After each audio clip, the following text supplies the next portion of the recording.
Hey folks, James Abrenio here, and in this video, let's talk about an interesting issue that I get that comes up a lot in Virginia car accident cases. So this video is going to be called "So Your Doctor is Willing to Help You Testify in a Virginia car accident case." What I mean by that is oftentimes I will have people call me, potential clients or people that end up being clients, and say, look, I was badly injured in this car accident case. And we're talking about injuries that are not straightforward, that are not easily visible. So we're not talking about situations where there's a fractured wrist because of an accident and then I can just show to an insurance company a picture. I'm not talking about a situation where there's a torn tendon in a knee that was clearly torn because of the accident, fractured leg, things like that, where it's visibly obvious. I'm talking about situations where there's a type of injury that in many ways is not so clear. So let's say a torn rotator cuff or a bulged disc in your spine, where oftentimes these injuries can be chronic. They can be injuries that are long-term in nature, that could have happened before the accident. Let's say, for instance, even a situation where you've got a pre-existing injury to, let's say, your shoulder, that you say, look, I've had pain before, but after the accident, it was totally different. And now I've got to get surgery. And oftentimes the issue that's going to come up in a case like that is going to be causation. What do I mean by causation? So if you get rear-ended, in order to prove your case, look, we'll likely be able to prove that the defendant was liable, that we have the cause for the accident. I mean, for the liability for the accident. But the question is going to be what is caused as a result of that accident. And if you're claiming a needed shoulder surgery or a needed knee surgery or needed spinal surgery, and the injury is some type of rotator cuff or a bulged disc, things that can be chronic in nature, the question is going to be, can we prove causation? Because I can tell you, the defense attorney, the insurance company is going to be able to hire a doctor to say that whatever injury you're claiming is not due to the accident. So a lot of times I will ask potential clients, do you have a doctor that's willing and ready to testify in your car accident case? And a lot of times they'll say, James, yeah, I do. I have somebody.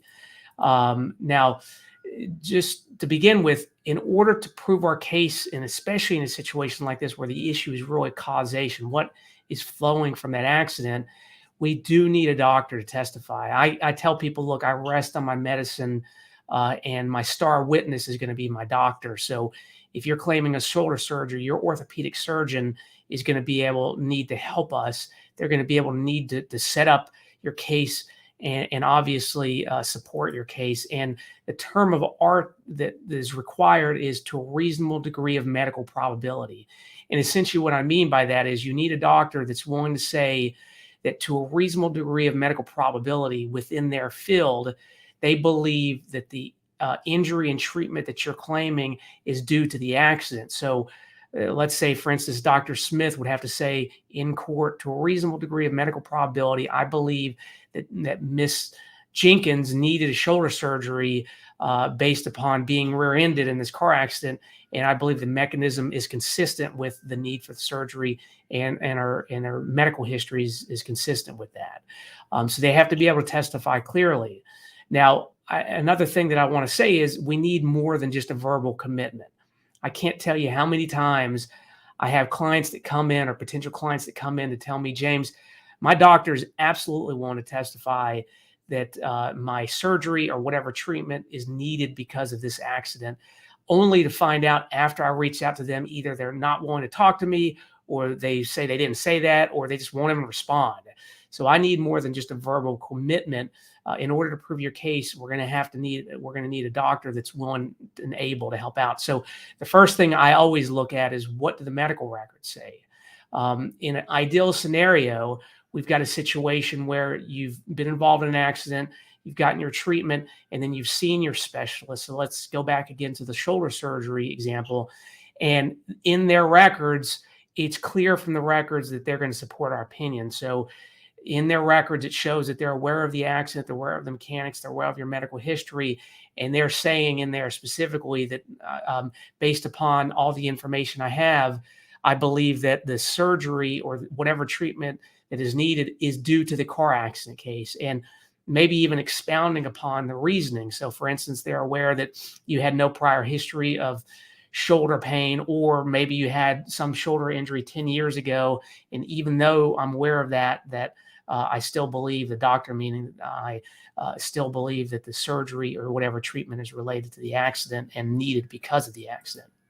Now, when it comes to car accident cases in Virginia, there's a threshold of $50,000 where if I'm suing for $50,000, where I'm suing for less than $50,000, I can file in the lower trial court, the general district court, where I'm actually able to, assuming I can get certifications from the medical provider, that medical records can come in.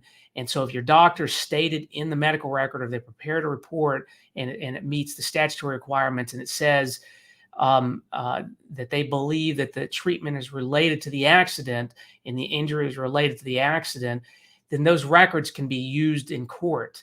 Now, that being said, if you sue for $50,000 or more, that rule doesn't apply, and you essentially have to have a doctor willing and able to come into court to testify in support of your injury diagnosis, the relationship to the accident, as well as that it was necessitated by the accident and whatever treatment is required.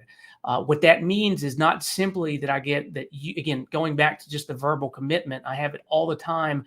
I have clients saying that their doctor is verbally committed to them to being willing to come in to testify. But if we're suing for $100,000 in your case, there's going to be a lot of steps that we have to go through to get to trial. That means me preparing what we call an expert designation, where essentially I'm summarizing what I think the expert witnesses, the doctor's testimony is going to be. I need their involvement in approving that expert designation before I file it. So that usually means them reviewing it, them approving it, amending if it needs to be amended. That also means them working with me for deposition prep or trial prep, depending on how they're going to testify, and also being willing to actually testify, whether it's a video deposition or at trial.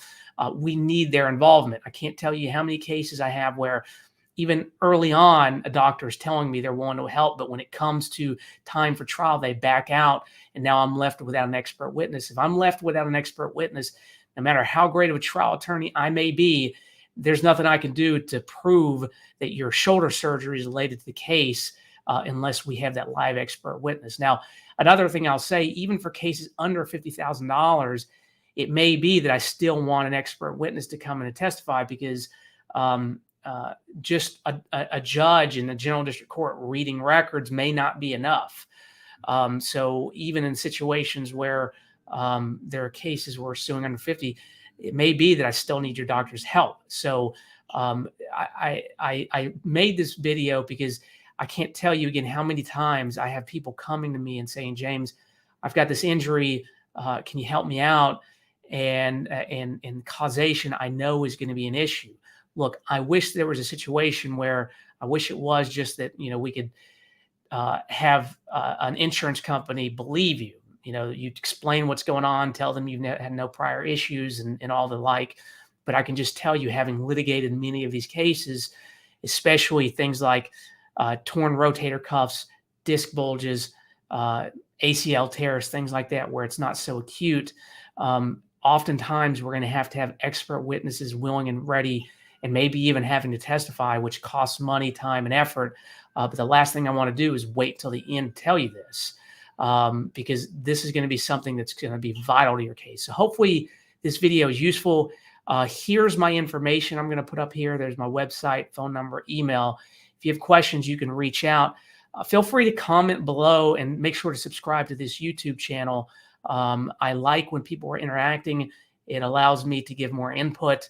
Obviously, if you've got an ongoing case and you've got an attorney, this video is for informational purposes only. So you got to talk to your attorney, but make sure, hopefully this video is helping you ask better questions. But look, I hope this video is useful. If you have other questions, make sure to reach out. If you've got a case where there may be a causation issue, let us know. We litigate these cases all the time. We work with a lot of doctors. I have doctors as my own witnesses. I cross-examine doctors at trial. So this is what we do. So wish you guys the best. Until then, take care.